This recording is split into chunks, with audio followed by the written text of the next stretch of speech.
നമസ്കാരം. കോൺഗ്രസിന്റെ കൊള്ളരുതായ്മകൾ ചൂണ്ടിക്കാണിക്കുന്ന തിരുവനന്തപുരം MP എന്നും വാർത്താ പ്രാധാന്യം നേടുന്ന വ്യക്തി തന്നെയാണ്. പലപ്പോഴും ഇദ്ദേഹത്തിന്റെ ലേഖനങ്ങളിൽ കോൺഗ്രസിനെ വിമർശിക്കുന്നത് നമ്മൾ കണ്ടിട്ടുണ്ട്. ഇപ്പോഴും അത്തരത്തിലുള്ള വാർത്തകൾ തന്നെയാണ് പുറത്തുവരുന്നത്. ഇന്ത്യൻ രാഷ്ട്രീയത്തിലെ കറുത്ത അധ്യായമായി കണക്കാക്കുന്ന അടിയന്തരാവസ്ഥ കാലത്ത് നടന്ന അതിക്രമണങ്ങൾ, പ്രത്യേകിച്ച് നിർബന്ധിത വന്ധീകരണം, ഇന്ദിരാഗാന്ധിയുടെയും മകൻ സഞ്ജയ് ഗാന്ധിയുടെയും പ്രതിച്ഛായയ്ക്ക് വലിയ കളങ്കമാക്കിയിട്ടുണ്ട്. ശശി തരൂർ ഉൾപ്പെടെയുള്ള പല എഴുത്തുകാരും ചിന്തകരും ഈ വിഷയത്തിൽ വിമർശനാത്മകമായ ലേഖനങ്ങളും പുസ്തകങ്ങളും രചിച്ചിട്ടുണ്ട്. സഞ്ജയ് ഗാന്ധിയുടെ നേതൃത്വത്തിൽ നടന്ന നിർബന്ധിത വന്ധീകരണ യജ്ഞം അടിയന്തരാവസ്ഥയിലെ ഏറ്റവും വലിയ മനുഷ്യാവകാശ ലംഘനങ്ങളിൽ ഒന്നായിട്ടാണ് കണക്കാക്കപ്പെടുന്നത്. ജനസംഖ്യാ നിയന്ത്രണത്തിന്റെ പേരിൽ ആയിരക്കണക്കിന് ആളുകളെ ചിലപ്പോൾ ബലം പ്രയോഗിച്ചു പോലും വന്ധീകരണത്തിന് വിധേയരാക്കി. വൃദ്ധർ, കുട്ടികൾ, ഇതിനകം വന്ധീകരണം കഴിഞ്ഞവർ എന്നിവരുൾപ്പെടെ ഈ ക്രൂരതയ്ക്ക് ഇരയാക്കിയ സംഭവങ്ങളും റിപ്പോർട്ട് ചെയ്തിട്ടുണ്ട്. ഇതിന്റെ പേരിൽ പലയിടത്തും ജനങ്ങൾ ശക്തമായി പ്രതികരിക്കുകയും സംഘർഷങ്ങൾ ഉണ്ടാവുകയും ചെയ്തു.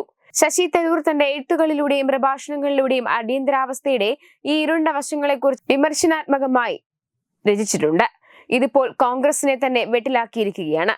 അടിയന്തരാവസ്ഥ കാലത്ത് അന്നത്തെ പ്രധാനമന്ത്രി ഇന്ദിരാഗാന്ധിയുടെയും മകൻ സഞ്ജയ് ഗാന്ധിയുടെയും നേതൃത്വത്തിൽ കൊടും ക്രൂരതകളാണ് രാജ്യത്ത് നടന്നതെന്ന് കോൺഗ്രസ് MP ശശി തരൂർ വ്യക്തമാക്കുന്നു. കർക്കശ നടപടികൾക്ക് നിർബന്ധം പിടിച്ചത് ഇന്ദിരയാണ്. സഞ്ജയ് ഗാന്ധിയുടെ നേതൃത്വത്തിൽ വന്ധീകരണം അടക്കമുള്ള കൊടും ക്രൂരതകളാണ് രാജ്യത്ത് നടന്നതെന്നും ശശി തരൂർ മലയാളം, ഇംഗ്ലീഷ് ദിനപത്രങ്ങളിൽ എഴുതിയ ലേഖനത്തിൽ വിമർശിക്കുന്നു. രാജ്യത്ത് 21 മാസത്തോളം മൗലിക അവകാശങ്ങൾ റദ്ദാക്കപ്പെട്ടു. മാധ്യമങ്ങളുടെ വായ മൂടിക്കെട്ടി. രാഷ്ട്രീയ വിയോജിപ്പുകൾ ക്രൂരമായി അടിച്ചമർത്തപ്പെട്ടുവെന്നും തരൂർ ലേഖനത്തിൽ വിമർശിക്കുന്നു.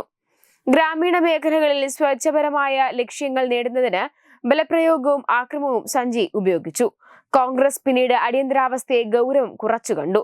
ഭരണഘടനാപരമായ നിയമങ്ങളുടെ പരസ്യമായ ലംഘനം ഇന്ത്യൻ രാഷ്ട്രീയത്തിൽ മായാത്ത മുറിവേൽപ്പിച്ചു. പീഡിത സമൂഹങ്ങളിൽ അടിയന്തരാവസ്ഥ ഭയവും അവിശ്വാസവും അവശേഷിപ്പിച്ചു. പൗരാവകാശങ്ങൾ റദ്ദാക്കിയത് സുപ്രീം കോടതി പോലും ശരിവെച്ചു. പത്രവാർത്തകരും ആക്ടിവിസ്റ്റുകളും പ്രതിപക്ഷ നേതാക്കളും ജയിലിലായി. അടിയന്തരാവസ്ഥ നൽകുന്ന പാഠങ്ങൾ നിരവധിയാണ്.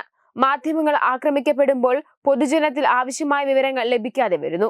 അടിയന്തരാവസ്ഥ ശക്തമായ മുന്നറിയിപ്പായി വർത്തിക്കണം.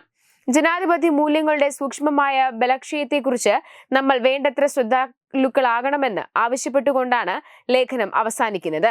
അടിയന്തരാവസ്ഥയ്ക്ക് 50 വർഷം പിന്നിടുന്ന വേളയിലാണ് തരൂരിന്റെ ലേഖനം പുറത്തുവന്നത്.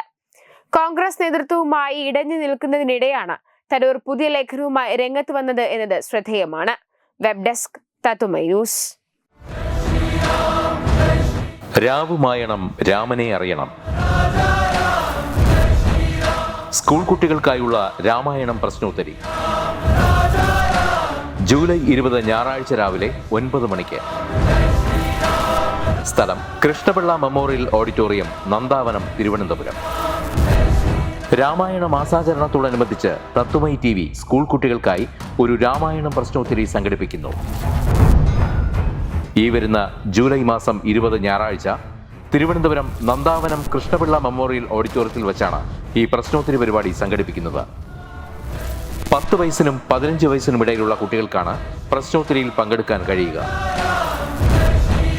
പങ്കെടുക്കാൻ താല്പര്യമുള്ളവർ പേര്, പഠിക്കുന്ന സ്കൂളിന്റെ ID കാർഡ്, ജനനത്തീയതി തെളിയിക്കുന്ന തിരിച്ചറിയൽ രേഖ എന്നിവ സഹിതം 9034347838 എന്ന നമ്പറിലേക്ക് വാട്സപ്പ് ചെയ്യുക.